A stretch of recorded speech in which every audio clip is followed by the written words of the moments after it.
All right, let's dive in. Today, we're tackling this book everyone keeps talking about, The Psychology of Money by Morgan Housel. Yeah.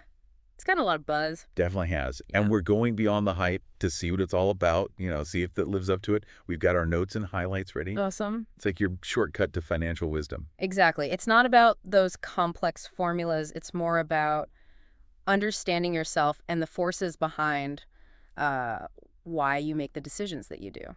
Right. Like, why do some people freak out when the market dips? Right. And others are just like, okay, whatever. Yeah, it's fascinating. And that's one of the things that Housel really gets into is that everyone's relationship with the money is so unique. It's shaped by, your experiences, your biases, even going way back. Think about your first experience with money. Did you earn it? Was it a gift? Did you just observe how your parents handled money? All that really plays a role. Oh, absolutely. I remember like getting a small allowance as a kid Yeah. and just feeling so proud saving up for like a toy or something.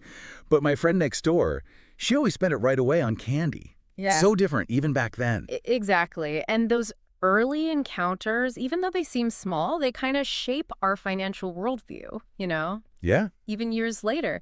And this kind of leads to one of the most intriguing ideas in the book, and that's the role of luck and risk. Oh, interesting. So like how much of our financial success or even our struggles are really within our control? Exactly. It's, Housel challenges that common narrative that wealth is, solely the result of hard work and intelligence. Right. He argues that luck and risk play a much bigger role. Yeah. Yeah, like those self-made millionaire stories. Yes. Always kind of skeptical of those. I mean, hard work obviously matters. Of course, of course. But come on, there's got to be some luck involved too. Right. Maybe they were just at the right place, right time, or, they got an inheritance. We don't always see the full picture. Right. And focusing solely on those kind of exceptional cases, it can set unrealistic expectations. Oh, totally. Yeah. And lead to those comparisons. Yeah. Like, oh, why am I not there yet? Exactly. So the book encourages us to acknowledge that role of luck, good or bad, and then focus on the things we can control, like our savings habits, how we invest, our spending patterns, all that good stuff. Okay, I'm starting to see how this psychology stuff can like really make or break things. But what about the actual mechanics of, building wealth? So Housel gets into that too, but not in a way you might expect. He's not going to give you a bunch of formulas or investment strategies. Right. He's more focused on the underlying principles. Okay. Things like the magic of compounding. Okay, compounding. I feel like I hear that word everywhere, Yeah. but I still don't fully like grasp it. Can you break it down? Yeah. Imagine you invest a small amount of money regularly, say $100 a month, and let's say you get an average return of 7% a year. Over time, those earnings start to generate their own earnings. It's like a snowball rolling down a hill, gathering more and more snow. Oh, okay. Okay, Mhm. I see. So it's not just the initial amount you invest, but also the consistency and the time you give it to grow. Exactly. And Housel gives us a great example. He shows how someone who starts investing early, even with smaller amounts, can end up way wealthier than someone who starts later with larger sums. It's the power of patience and playing the long game. That's crazy. Right. It's about delaying gratification, kind of. Okay, so playing the long game is key, but it's so easy to get caught up in that I want it now mentality. Absolutely. And that's where the concept of enough comes in. Okay. Housel challenges us to define what truly matters to us and to find contentment with what we have rather than always chasing the next shiny thing. Right, right. It's like that, oh, I'll be happy once I reach this income or once I can afford that car. And then the goalpost just keeps moving. It does. It keeps moving. And it's, we want more, driven by, we compare ourselves to others, status, all that. It's called the hedonic treadmill. Like, we get used to a certain level of wealth. Oh, wow. Okay. And we need more to get that same feeling of happiness. So how do we step off that treadmill? That's what the book really gets into. He argues that true wealth isn't about the number in your bank account, but about having time and options. Okay, yeah. Freedom to pursue what matters to you without being stuck in a job you hate or feeling financially stressed. No, it's not about keeping up with the Joneses, but about defining success on your own terms. Exactly. And that brings us to one of the most thought-provoking parts. Getting wealthy and staying wealthy, they require different mindsets. Ooh, okay. Tell me more.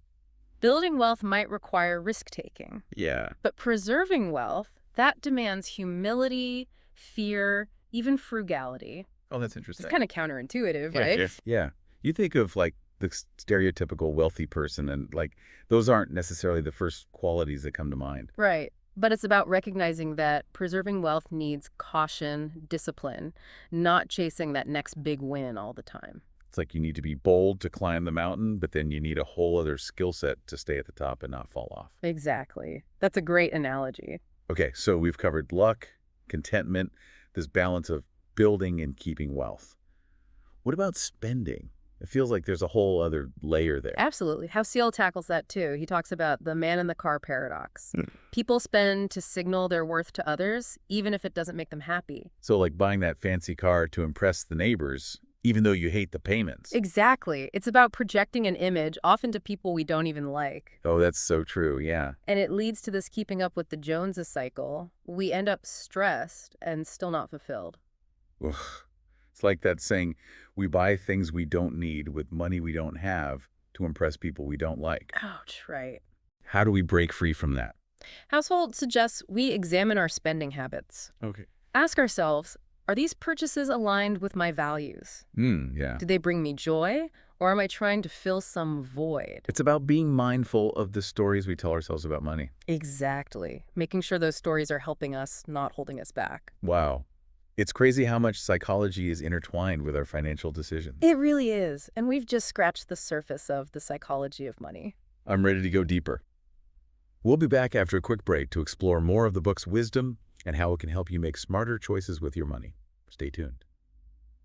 So before the break, we were talking about breaking free from that spending trap, trying to impress everyone. Yeah, it's tough, especially nowadays with, social media and everything. It's like everyone's flaunting their wealth, or at least appearing to. It's true. It's true. It's like this constant comparison game, and no one really wins. But, Housel doesn't just point out the problem. He gives us some solutions, too. Right. One of the big ones is this idea of saving like a pessimist. Okay, so no need to, stock up on canned goods and build a bunker. No, not exactly. It's more about a mindset, accepting that unexpected things happen, job loss, medical emergencies, who knows? Yeah, like that pandemic a few years back. No one saw that coming. Exactly. So it's like building a cushion, to absorb those shocks. Like shock absorbers on a car. Yeah, exactly.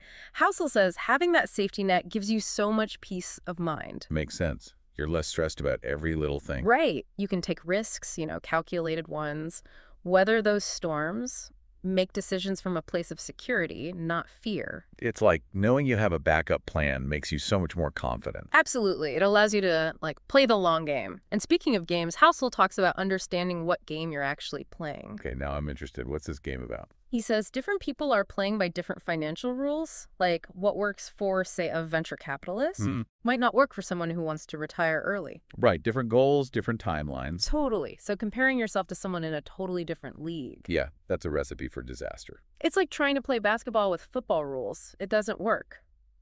Makes sense. Define your own game, based on your goals, your risk tolerance, your values. Love that analogy. Yeah. It's like running your own race. You mentioned values. Housel also talks about the cost of success. It's not always free and easy. Right. He reminds us nothing is truly free. Even success comes with trade-offs. Oh, for sure. What are some of those hidden costs we might be missing? Well, it could be anything, really. Sacrificing time with loved ones to build a business, taking a high-stress job for more money, Yeah, or even just delaying gratification for years to reach that financial independence. Exactly. It's about consciously choosing what you're willing to pay for that success, whether it's time, effort, even emotional energy. Wow, that's deep. It's like being intentional with your choices. Absolutely. Instead of just going through life on autopilot. This is all making me realize how much awareness matters. But, what if we mess up? What if we make the wrong choice? Well, that's where embracing failure comes in. Oh, okay. I've definitely made my share of money mistakes. I'm sure we all have. We all have. It's inevitable. Housel says setbacks are part of the process, especially with money. The key is to see them as learning experiences. Yeah, not let them completely derail you. Right. He points out even successful investors and entrepreneurs, they've had tons of failures. That's actually comforting. It is. It's those failures that often teach us the most valuable lessons, help us improve our game plan. you know? It's not about avoiding mistakes altogether. It's about learning from them. Exactly. And it's funny, that leads to another idea, the seduction of pessimism. Hold on, didn't we just talk about saving like a pessimist? Now we need to watch out for pessimism. I'm a little lost. Yeah, it's subtle. While being prepared for the worst is crucial, getting stuck in negativity can paralyze you. So it's a balance, right? Like being prepared, but not letting fear control everything. Right. The book encourages us to be realistic, but not let fear stop us from pursuing our goals. We can't control everything, but we can control how we respond to the uncertainty. It's like walking a tightrope between optimism and pessimism. Too much of either can throw you off. Perfect analogy. Find that sweet spot. You're prepared, but still open to opportunities. And speaking of opportunities, Housel also points out that we're constantly changing. Our priorities, goals, everything evolves. So, clinging to some rigid financial plan from years ago might not be the best move. Exactly. Remember that 5-year plan? Oh, yeah. Rip it up. Life throws curveballs. We got to be flexible. The constant is change, right? Right. And what about those unexpected expenses that always seem to pop up? Don't remind me. Car repairs, vet bills, always something. That's where room for error comes in. Housel says build a buffer into your plans, a margin of safety for those unexpected things. So it's like accepting that we can't predict everything. Exactly. Create that cushion that can absorb the shocks without derailing you completely. I'm seeing how these psychological principles can really help navigate the ups and downs of money. It's like a mental toolkit. It is. And anyone can use these tools. You don't need to be a financial expert. It's about understanding the human side of money, recognizing our own biases, and developing strategies to make better choices. It's like we've been on this journey with the psychology of money. We talk about compounding, saving like a pessimist, even the dangers of too much pessimism. Right, the cost of success, our evolving needs. But there's one more crucial point for our listeners. Ooh, lay it on me. What is it? The power of stories. Housel says stories are the strongest force in the economy. We're wired to connect with them, and they shape our beliefs, our behaviors, even our financial decisions. So, we're more likely to invest in a company if we hear an inspiring story about the founder, even if the numbers aren't great. Exactly. Think about it. We're bombarded with stories every day. News, social media, our friends. And they shape how we see risk, opportunity, even what it means to be successful. Right. Housel says be aware of the stories you're consuming. Question them. Don't just blindly accept everything you hear. Be an informed consumer of information, right? Exactly. Develop that critical thinking, especially when it comes to money. Make decisions based on facts, not just hype or fear. Wow, this has been so eye-opening. Understanding the psychology is just as important as the numbers. It really is. We're all human, we have emotions and biases, and that's okay. The key is to be aware of them and find ways to manage them.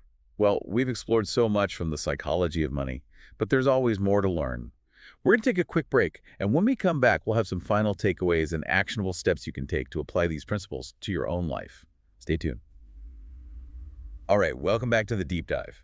We've been talking all about the psychology of money, and I gotta say, I'm feeling pretty inspired to, really take control of my finances. Yeah, it's amazing how just shifting your perspective a little bit can make such a huge difference. Totally. So before we wrap things up, let's try to, distill all this wisdom into a few key takeaways, stuff our listeners can actually use. For sure. I think the biggest takeaway is financial success. It's not really about mastering some complicated formula. It's more about mastering yourself. Right. Building those good habits, developing the right mindset. Exactly. It's about patience, discipline, and really defining what enough means for you. Tuning out all that external pressure and comparison. So it's less about being a financial whiz and more about understanding the psychology behind your choices. Exactly. And that means recognizing the role of luck and risk, accepting that we can't control everything. Right. But we can control how we react. Exactly. Which brings us to another important point, being financially unbreakable. Okay, yeah. Having that solid foundation, emergency fund, managing debt, not taking unnecessary risks. Right, exactly. Playing it smart, making choices that align with your long-term goals, not just chasing quick wins. And speaking of long-term goals, I think one of those powerful things from this book is that idea that true wealth isn't about how much money you have. It's about freedom. you know. Absolutely. It's about having the time and options to do what truly matters to you, spending time with family, traveling, whatever your passion is. It's defining success on your own terms, not by what society tells you. Exactly. But with all this talk about, financial wisdom and psychology, some people might be thinking, okay, this is great, but where do I even begin? That's a great point. And I think the key is start small, be patient. You don't have to change everything overnight. Yeah, no need to go from zero to hero in a week. Exactly. Just focus on making one small change at a time. Maybe it's automating your savings, tracking your spending for a month, or having that honest conversation with your partner about your financial goals. It's those baby steps that can lead to big results down the line. Right. And remember, what works for one person might not work for another. It's about finding what fits you, your values, your goals. So, as we wrap up our deep dive into the psychology of money, I want to leave everyone with one final question to think about. All right, I'm all ears. What's one small change you can make today to get your finances aligned with your values and your long-term goals? It could be something as simple as making your coffee at home instead of buying it every day, or packing your lunch a few times a week. Or maybe it's finally opening that investment account you've been putting off. Whatever it is, take that step. This is a journey, not a race. There will be ups and downs, but with a better understanding of the psychology of money, you can navigate them with more confidence and resilience. So true. Until next time, keep exploring and keep learning. And remember, the journey to financial well-being starts with understanding yourself.